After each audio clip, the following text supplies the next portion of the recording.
নমস্কাৰ মৰমৰ ছাত্ৰ-ছাত্ৰীসকল তোমালোক সকলোকে ষ্টাডি কৰ্ণাৰ আসামৰ আন এটা ভিডিঅ'লৈ স্বাগতম জনাইছোঁ। আজিৰ এই ভিডিঅ'টিত আমি অসম জাতীয় বিদ্যালয়ৰ ক্লাছ 8ৰ ইংৰাজী কিতাপখনৰ 8 নম্বৰ লেছন সং নামৰ কবিতাটো আলোচনা কৰিম।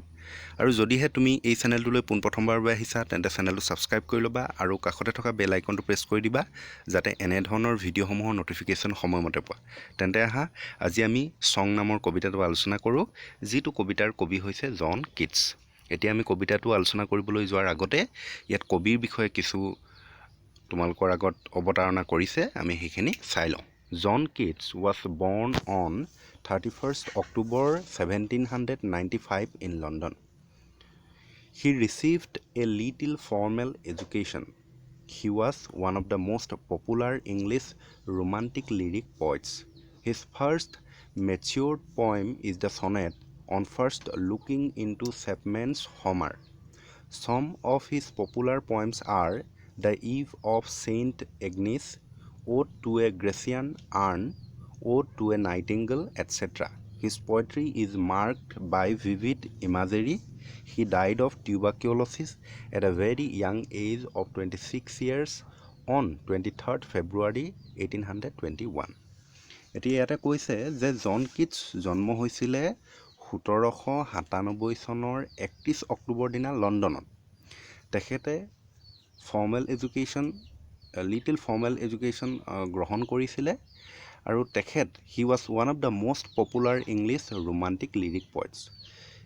ৰোমান্টিক পিৰিয়ডৰ তেখেত এজন জনপ্ৰিয় গীতিকবি আছিলে।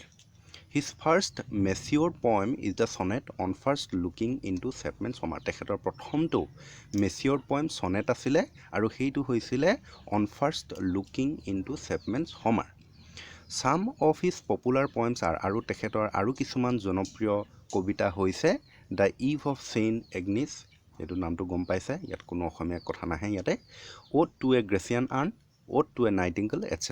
ইত্যাদি। এইখিনি আছিলে তেখেতৰ আন কিছুমান জনপ্ৰিয় কবিতা। His poetry is marked by vivid imagery. তেখেতৰ যিবোৰ কবিতা আছিলে সেই কবিতাবিলাকত vivid imagery প্ৰায় ব্যৱহাৰ কৰিছিলে।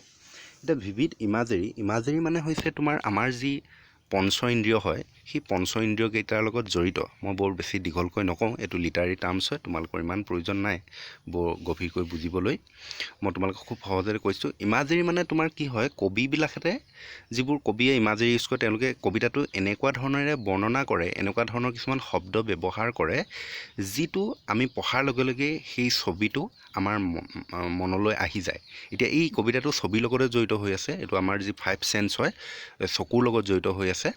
এতিয়া এই যিটো আমি কবিতা পঢ়িবলৈ গৈ আছোঁ, এই কবিতাটো পঢ়াৰ লগে লগে তুমি ছবিটো যেন তোমাৰ সন্মুখত হৈ আছে, ঘটনাটো যেন তোমাৰ সন্মুখত হৈ আছে, ঠিক তেনেকৈ তুমি অনুভৱ কৰিব পাৰিবা। সেইটো কাৰণে ভিভিড ইমাজেৰী, বুজি পাইছানে? পঞ্চ ইন্দ্ৰিয়, আমাৰ যি পঞ্চ ইন্দ্ৰিয় আছে, চকু, কাণ, নাক, জিভা, ছাল, এইকেইটাৰ লগত জড়িত হৈ থাকে, সেইকেইটা পঞ্চ ইন্দ্ৰিয় বুলি কয়। ঠিক আছে।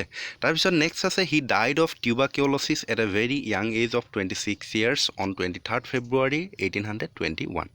তেখেত বৰ য়াং তোমাৰ ডেকা বয়সতে 26 বছৰ বয়সত তেখেত মৃত্যু হৈছিলে। কেতিয়া মৃত্যু হৈছিলে? 1821 চনৰ 23 ফেব্ৰুৱাৰীৰ দিনা মৃত্যু হৈছিলে। আৰু তেখেত মৃত্যু হৈছিলে টিউবাৰকিউলোচিছ মানে টিবি বেমাৰ বুলি কয় যে, যক্ষ্মা ৰোগ, সেইটো হৈ লৈ পিনি তেখেত মৃত্যু হৈছিলে 26 বছৰ বয়সত। এতিয়া আমি কবিতাটোলৈ আগবাঢ়িছোঁ। কবিতাটো পঢ়িবলৈ যোৱাৰ আগতে তোমালোকক দ্য পয়েম বুলি ইয়াত দি দিছে, তোমালোকক কবিতাটোৰ মূল ভাৱটো ইয়াতে দি দিছে, সেই মূল ভাৱটো পঢ়ি লওঁ। ইয়াতে লিখিছে in the poem the poet mourns the death of his sweet dove. কবিতাটোত কবিয়ে তেখেতৰ মৰমৰ ডভ মানে হৈছে কপৌ চৰাই, মৰমৰ কপৌ চৰাইটো মৰাৰ বাবে দুখ কৰে। He kept the bird in a cage tying its feet with a silken thread. আৰু তেখেতে সেই চৰাইটো মানে কোনটো? এই যিটো ডভ চৰাইটো, কপৌ চৰাইটোক এটা কেজৰ ভিতৰত, এটা পিঞ্জিৰাৰ ভিতৰত ৰাখিছিলে। টাইং ইটছ ফিট, তাৰ ফিটবোৰ, ভৰি দুটা বান্ধি ৰাখিছিলে। উইথ এ চিল্কেন থ্ৰেডেদি, তাৰমানে ৰেচমী সূতাৰে বা পাটৰ সূতাৰে কবিয়ে সেই চৰাইটোৰ ঠেংটো বান্ধি লৈ পিনি সেই কেজটোৰ ভিতৰত, পিঞ্জিৰাটোৰ ভিতৰত ভৰাই ৰাখিছিলে। Though he loved it very much and provided it with all the luxuries the bird died. ইয়াতে কৈছে যে দো হি লাভ ইট ভেৰি মাছ, যদিও কবিয়ে বা যদিও তেখেতে সেই চৰাইটোক বৰ ভাল পাইছিলে and provided it with all the luxuries, আৰু সেই চৰাইটোৰ যিখিনি লাক্সাৰিজ যিমানখিনি প্ৰয়োজন বিলাসীভাৱে ৰাখিছিলে, প্ৰভাইড কৰিছিলে, যোগান ধৰিছিলে, দ্য বাৰ্ড ডাইড, তথাপি কিন্তু সেই চৰাইটো মৃত্যু হৈছিলে, মৰি গৈছিলে।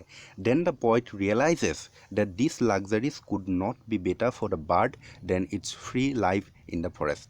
তাৰপিছত কবিয়ে ৰিয়েলাইজ কৰিছিলে, উপলব্ধি কৰিছিলে যে কবিয়ে যিখিনি তাক লাক্সাৰিজ দিছিলে, চৰাইটোক দিছিলে, বিলাসিতা দিছিলে, সেই বিলাসিতাই যে চৰাইটোৰ বাবে ভাল নহয়, তাতকৈ যে ফৰেষ্টত হাবিত যে মুক্ত জীৱনটোৱে সেই চৰাইটোৱে বেছি ভাল পায় বা সেইটোৱে ভাল, সেই কথাটো কবিয়ে শেষত অনুভৱ কৰিছিলে বা উপলব্ধি কৰিছিলে। ইয়াতে ৱৰ্ড নোটত দিছে গ্ৰীফ। গ্ৰীফ মানে হৈছে ফিল গ্ৰেট ছেডনেছ, বৰ দুখ কৰা। চিল্কেন মানে গম পাইছা ৰেচমী সূতা বা তোমাৰ পাটৰ কাপোৰটোকো কয় চিল্কেন, পাটৰ সূতাটো। তাৰপৰা অফটো হৈছে অফেন, প্ৰায়। এতিয়া আমি কবিতাটো লাইন বাই লাইন বুজিবলৈ চেষ্টা কৰোঁ আহা। ইয়াতে লিখিছে I had a dove and the sweet dove died, মোৰ এটা কপৌ চৰাই আছিল, and the sweet dove died, আৰু সেই মৰমৰ কপৌ চৰাইটো মৰি গৈছিল। মোৰ এটা মৰমৰ কপৌ চৰাই আছিল আৰু সেই মৰমৰ কপৌ চৰাইজনী মৰি গৈছিল। And I have thought it died of grieving, আৰু মই ভাবোঁ যে সেই চৰাইটো দুখতে মৰিলে বুলি, কষ্টতে মৰিলে বা দুখতে মৰিলে বুলি। O' what could it grieve for, its feet were tied with a silk and thread of my own hands weaving. তাৰপিছত কৈছে যে what could it grieve for, কবি আকৌ কৈছে যে দুখত যে মৰিলে বুলি এইটো ভাবিছে, আকৌ ভাবিছে যে কিহৰ দুখ হ'লনো। What could it grieve for, কিহৰ কাৰণে দুখ হ'ব পাৰিলে বাৰু, কি দুখ আছিলে বাৰু। ইটছ ফিট ৱেৰ টাইড, তাৰ ঠেংটো বান্ধি ৰখা হৈছিলে। With a silk and thread of my own hands weaving, মোৰ নিজৰ হাতেৰে তৈয়াৰ কৰা ৰেচমী সূতাৰে তাৰ চৰাইজনীৰ ঠেংটো বান্ধি থোৱা হৈছিল। Sweet little red feet why should you die, যে সেই মৰমৰ ৰেড ফিট, তাৰমানে ডভ চৰাইটোৰতো ভৰিকেইটা অলপ ৰঙা হয়, গতিকে সেইটো কাৰণে সেই ৰঙা ভৰিৰ মৰম লগা চৰাইজনী, হোৱাই শুড ইউ ডাই, তুমি কিয় মৰি থাকিলা। হোৱাই শুড ইউ লিভ মি, তুমি মোক কিয় এৰি গ'লা। চুইট বাৰ্ড, মৰমৰ চৰাইজনী, তুমি মোক কিয় এৰি থৈ গ'লা। হোৱাই কিয় এৰি থৈ গ'লা। You lived alone in the forest tree, তুমিতো অকলেই হাবিৰ সেই গছত বাস কৰিছিলা। Why pretty thing would you not live with me, যে কিয় মৰমৰ তুমি would you not live with me, তুমি মোৰ লগত থাকিব নোৱাৰিলাহেঁতেন নে, তুমি কিয় মোক এৰি থৈ গ'লা। I kissed you oft and gave you white peas, মইতো তোমাক প্ৰায়ে চুমা খাইছিলোঁ আৰু প্ৰায়ে তোমাক বগা মটৰ মাহ দিছিলোঁ খাবলৈ। Why not live sweetly as in the green trees, সেউজীয়া গছত তুমি যেনেকৈ থাকা, তেনেকৈ মোৰ লগত তুমি নাথাকিলা, তেনেকৈ বুলি কবিয়ে আকৌ প্ৰশ্ন কৰিছে।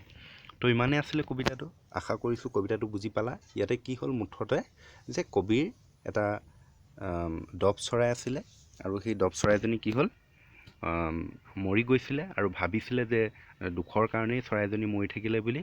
আৰু তাৰপিছত আকৌ প্ৰশ্ন কৰিছিল যে কিহৰ বাবে দুখ হ'ল, কি দুখ পাই লৈনো মৰিলে। তাৰপিছত আকৌ কৈছে যে কবিয়ে সেই চৰাইটোৰ ভৰিকেইটা নিজৰ হাতেৰে তৈয়াৰ কৰা চিল্ক এণ্ড থ্ৰেডেৰে বান্ধি থোৱা হৈছিলে। আৰু আকৌ কৈছে যে সেই ৰঙা ভৰিৰ মৰমী চৰাইজনী, তুমি কিয় মৰিলা, কিয় তুমি মোক এৰি থৈ গ'লা, তুমিতো হাবিতটো অকলেই বাস কৰিছিলা, তুমিতো মোৰ লগত এতিয়া থাকিব নোৱাৰিলাহেঁতেন নে, মইতো তোমাক প্ৰায়ে চুমা খাইছিলোঁ আৰু বগা মটৰ খাবলৈ দিছিলোঁ, কিয় তুমি সেই গছত থকাৰ দৰে মোৰ লগত নাথাকিলা, তেনেকৈ বুলি কৈছে। তো ইমানেই আছিলে। যদিও ভিডিঅ'টো ভাল লাগিলে লাইক কৰিবা আৰু বন্ধুবৰ্গলৈ শ্বেয়াৰ কৰিবলৈ নাপাহৰিবা। ধন্যবাদ।